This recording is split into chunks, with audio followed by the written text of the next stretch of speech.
നമസ്കാരം. ഫുക്രിയിലേക്ക് സ്വാഗതം. ആർ സി ബി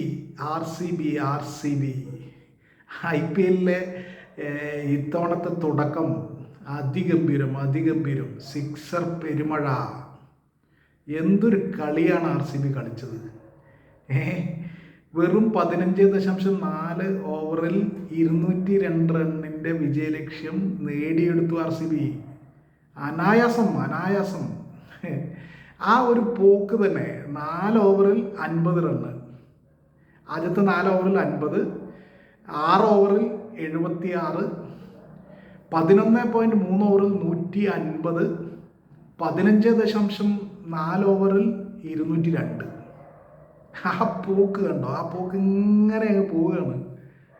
എന്തൊരു അടിയാണ് അടിച്ചത്. തുടക്കം മുതൽ അത് ദേവദത്ത് പടിക്കൽ തുടങ്ങി വെച്ചു.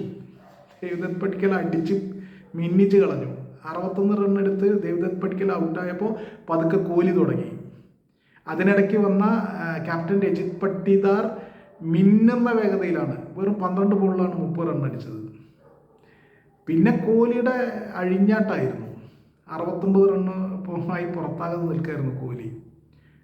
അവസാനം 4 വിക്കറ്റ്, ഇടയ്ക്ക് 2 വിക്കറ്റ് തുടർച്ചയായി പോയി എന്നതൊഴികെ വേറെ ഒരു തരത്തിലും സൺറൈസേഴ്സ് ഹൈദരാബാദിന് എന്തെങ്കിലും ഒന്നും ചെയ്യാൻ കഴിഞ്ഞില്ല. അതിനുശേഷം വന്ന ടീം ഡേവിഡ് ആകട്ടെ അടി. സിക്സറുകളുടെ പെരുമഴയായിരുന്നു ബംഗളൂരുവിലെ ചിന്നസ്വാമി സ്റ്റേഡിയത്തിൽ. ഇപ്പോൾ ആദ്യം ബാറ്റ് ചെയ്ത സൺറൈസേഴ്സ് ഹൈദരാബാദിൻ്റെ കാര്യത്തിലും അങ്ങനെ തന്നെയാണ്. അവരുടെ ക്യാപ്റ്റൻ ഇഷാൻ കിഷൻ 38 ബോളിൽ 80 റൺ അടിച്ചത്. അടിയോടടിയായിരുന്നു. ക്ലാസൻ അടിച്ചു. അവസാനം വന്ന അനികേത് വർമ്മ തകർപ്പനടിയായിരുന്നു. 43 റണ്ണ്, 18 പന്തിലോ പറ്റിയാണ് 43 റണ്ണ് അടിച്ചിരിക്കുന്നത്. ഭയങ്കര അടി. ആദ്യത്തെ ഇന്നിങ്സ് കഴിഞ്ഞപ്പോൾ 20 ഓവറിൽ സൺറൈസേഴ്സ് ഹൈദരാബാദ് 9 വിക്കറ്റ് നഷ്ടത്തിൽ 201 റണ്ണെടുത്തപ്പോൾ നമ്മളെല്ലാം കരുതിയത് ഇതൊരു നല്ല സ്കോറാണ്, RCB കുറച്ചൊന്ന് വയർക്കും എന്നാണ്. എവിടെ വയർക്കാൻ? അവർ തകർപ്പനടി. ഒരു തരത്തിലുള്ള ലാൻഷനി അവർക്കുണ്ടായില്ല. അവസാനം 26 പന്ത് ബാക്കി നിൽക്കുമ്പോൾ 200-ൽ മീതെയുള്ള ഒരു സ്കോറ് അവർ അടിച്ചെടുത്തു. 26 പന്ത് ബാക്കി നിൽക്കുമ്പോൾ കോഹ്ലി പിന്നെ എക്കാലത്തും അങ്ങനെയാണല്ലോ. 64ാമത്തെ അർദ്ധ സെഞ്ചുറിയാണ് IPL മൊത്തത്തിൽ അയാൾ അടിച്ചത്. ഇന്ന് ദേവദത്ത് പടിക്കൽ ചെറുപ്പത്തിൻ്റെ ഊർജം മുഴുവൻ അയാൾ ഉപയോഗിച്ചു. തകർപ്പനടി. ആരും മോശമാക്കിയില്ല. പട്ടിദാറും ടീം ഡേവിഡും വന്നവരൊക്കെ നല്ല അടി അടിച്ചിട്ടാണ്. ഒരു രക്ഷയുമില്ലാത്ത അടി. മിന്നൽ തുടക്കം എന്നൊക്കെ പറഞ്ഞാൽ, മിന്നൽ എന്നൊക്കെ നമ്മൾ കേട്ടിട്ടേ ഉള്ളൂ. ഒരു കൊള്ളിയാൻ മിന്നിയതുപോലെ എന്നൊക്കെ കേട്ടിട്ടേ ഉള്ളൂ. അങ്ങനെ ഒരു കൊള്ളിയാൻ മിന്നലാണ് ഇപ്പോൾ ഇവിടെ കണ്ടത് RCB. സൺറൈസേഴ്സ് ഹൈദരാബാദ് നിഷ്പ്രഭമായി. ഒരു തരത്തിലും അവർക്ക് ഒന്നും ചെയ്യാൻ കഴിഞ്ഞില്ല. വളരെ ദയനീയം എന്നല്ലാതെ എന്ത് പറയുന്നു. അമ്മാതിരി അടിയാണ് RCB അടിച്ചത്. എന്തായാലും ഈ IPL RCBയെ നന്നായി പേടിക്കണം. ഇപ്പോൾ ഡിഫെൻഡിങ് ചാമ്പ്യന്മാരായിട്ടാണ് അവർ, നിലവിലെ ചാമ്പ്യന്മാരായിട്ടാണ് ഈ IPLന് വരുന്നത്. അവർ അതിൻ്റെ ഒരു ആവേശത്തിലാണ്. അവർ തകർക്കുകയാണ്. ആദ്യത്തെ കളിയിൽ അവർ നൽകുന്ന സൂചന ഇതാണ്: ഞങ്ങളെ നോക്കിയിരുന്നോളൂ, ഞങ്ങൾ വരുന്നുണ്ട്. ഞങ്ങൾ വെറുതെ അല്ല, ഒരു വരവല്ല, അതൊരു ഭയങ്കര വരവാണ്. ആ വരവ് എന്തായാലും അതിഗംഭീരമാണ്.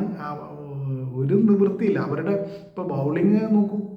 Jacob Duffy 3 wicket. ആദ്യത്തെ പവർ പ്ലേയിലെ 3 വിക്കറ്റ് വീഴ്ത്തിയേ. 4 ഓവറിൽ 20 റണ്ണാണ്, വെറും 20 റണ്ണാണ് വിട്ടുകൊടുത്തത്. അപ്പോൾ അങ്ങനെ ആദ്യത്തെ അവരുടെ അടിവീരന്മാരായ അഭിഷേക് ശർമ്മയെ, സൺറൈസേഴ്സ് ഹൈദരാബാദിൻ്റെ ഓപ്പണർമാരും അടിവീരന്മാരുമായിട്ടുള്ള അഭിഷേക് ശർമ്മയും ട്രാവിസ് ഹെഡിനെയും പിന്നീട് വന്ന നിതീഷ് കുമാർ റെഡ്ഡിയും 3 കണക്കാണ്. 3 അടിച്ച് തകർക്കുന്നവരാണ്. 3 പേരെയും കൂടാരം കയറ്റിയത് ജേക്കബ് ഡഫിയാണ്. അപ്പോൾ അവർ ബൗളിംഗ് ഡിപ്പാർട്ട്മെൻറ്റിലായാലും ബാറ്റിംഗ് ഡിപ്പാർട്ട്മെൻറ്റിലായാലും അവർ ഭയങ്കരന്മാരായിട്ടാണ് വരുന്നത്. അത് RCB അത് ആദ്യത്തെ കളിയിൽ തന്നെ വളരെ വ്യക്തമായി കഴിഞ്ഞു. ഞങ്ങളെ സൂക്ഷിച്ചോളൂ, ഞങ്ങൾ വരുന്നത് ഈ കപ്പ് നിലനിർത്താനാണ്, വെറുതെ വന്ന് പോകാനല്ല എന്ന കൃത്യമായ സൂചനയാണ് ആർ സി ബി നൽകിയിട്ടുള്ളത്.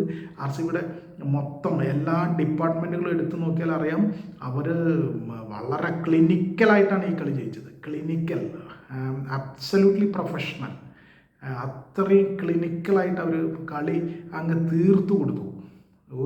ഒരു തരത്തിലുള്ള സംശയങ്ങളും അവിടെ ഉണ്ടായിരുന്നില്ല. ഒരു ഘട്ടത്തിൽ ആർ സി ബി അല്ലാതെ മറ്റൊരു ടീം സൺറൈസേഴ്സ് ഹൈദരാബാദ് ഇത് ജയിക്കുമെന്ന് നമുക്ക് തോന്നിയിട്ടേ ഇല്ല. അതാണ് ആദ്യഘട്ടം കഴിഞ്ഞാൽ, ആദ്യത്തെ ഇന്നിങ്സ് കഴിഞ്ഞാൽ. രണ്ടാമത്തെ ഇന്നിങ്സിൽ ആർ സി ബി ബാറ്റ് ചെയ്ത് തുടങ്ങിയത് മുതൽ ഒരു ഘട്ടത്തിലും സൺറൈസേഴ്സ് ഹൈദരാബാദിന് എന്തെങ്കിലും തരത്തിലുള്ളൊരു പിടിവള്ളി ഉണ്ടായിട്ടില്ല. അതിൽ ഉറപ്പായിട്ടും ആർ സി ബി അല്ലാതെ മറ്റൊരു ടീം ഇതിൽ ജയിക്കില്ല എന്ന് എല്ലാവർക്കും ബോധ്യപ്പെടുന്ന രീതിയിലുള്ള കളിയായിരുന്നു. അത്ര ഗംഭീരമായിട്ടാണ് കളിച്ചത്, അത്ര തകർപ്പൻ, അത്ര ഗംഭീര ഷോട്ടുകൾ, എല്ലാം കൊണ്ടും ഗംഭീരം. എന്തായാലും പിന്നെ ആർ സി ബി ഇവിടെ ഒന്നും നിൽക്കാൻ പോകുന്നില്ല, അവർ മാർച്ച് ചെയ്തുകൊണ്ടാണ് വരുന്നത്. എന്തായാലും ഗംഭീരം ആർ സി ബി.